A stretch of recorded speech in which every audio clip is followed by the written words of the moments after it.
So for us, it's a 100% loss, and just frustrating on so many levels. I mean, I've spoke about it so many times on air, from trying to place your staff members. Vern's been generous, Leo Del Garbino's been generous, a lot of the other restaurant, Otavio's been generous in trying to place some of our team members. But that's the biggest thing for me right now, is trying to get them work. Somehow, some way, I'm going to figure it out, and we're going to figure out what Bistro is going to be and do once we're back open and be able to open again. But I don't think any of it matters if the city doesn't put a plan together to bring people back downtown. That's got to be their number one priority. Once the streets are fixed, once the explosion is fixed, whatever they deem to do with the building, the city has to have a plan in place to bring people back downtown with confidence of their safety and confidence in them being able to park. Like Vernon said, I mean, his traffic's off 60-70%. So I'm going to come back and be at 67% of what little was there when we left, because the Smart 2 Roads program basically crippled us last year. The effects of that are still ongoing and long term. When people their traffic patterns change, and when they start to find, like Vernon said, their own brick and mortar in their own neighborhood, why am I going to go downtown and get annoyed just by trying to park when we don't know where to park? City needs to have more information. It's very hard. We are all in a very emotional, frustrating situation, because when you own a business for yourself, you control your own destiny. And we're risk takers, obviously. But when you have things that are going on outside of your front door that you are not in control over, technically we're not in control of our own destiny anymore. And it's very frustrating, it's very emotional. The people that you employ are looking at you because their paychecks are less, and you understand. And when you work with people for so long, they become part of your family. And like I said, it's a very, very emotional situation that we're all going through. And we're not getting sometimes direct information from the higher beings, which makes it even more frustrating because we don't know what's going on. We were told that we would be getting, the council had passed a $10,000 grant for us.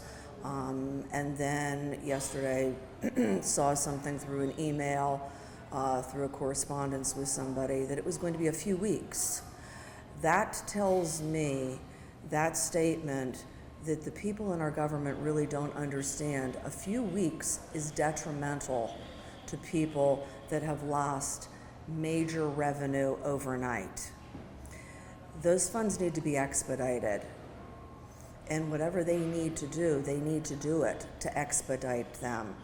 Because a few weeks is like from today to tomorrow for us.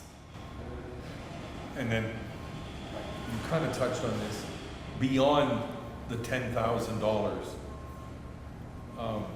What if anything have city leaders told you? We really do not get direct communication with them, and that's most unfortunate. And I get it that, maybe it is apprehensive for them wanting to sit down with us because, we're upset, and no one wants to face someone sometimes that are upset. But you don't solve problems unless you're willing to sit down with people and hear what they've got to say and actually take into consideration what they're saying. We don't all want to be upset. None of us want to do that. We have enough problems every day that we open up our business. But now that we've got this situation going on outside of our front door, we need communication. That's extremely important. We shouldn't be getting our information from the news. We should be getting it from the people that are in our government and telling us, this is what we're doing. And we feel for you. We get it. We understand. And we want you to stay down here. I even contemplated, Jerry, and I have my signs ready to go. I own my property down here. My family's been down here for 70 years. Never did I dream that I would even have that mindset of putting my property up for sale and relocating my business to another municipality. It has It has been a family discussion of ours because of the lack of cooperation. You don't know what you're going to get when you come down here. So yeah, they may come down for a day of shopping and lunch, but you come down and all roads are closed to Federal Street, and it's just frustrating. And it may be somebody that made a day of it, and now they may not come back down to downtown.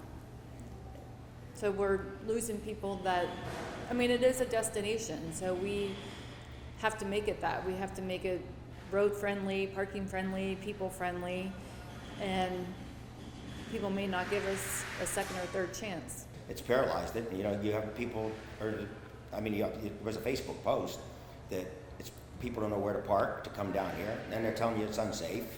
So, I mean, they're just going to drive around. They can't find a parking place after 2 times going around.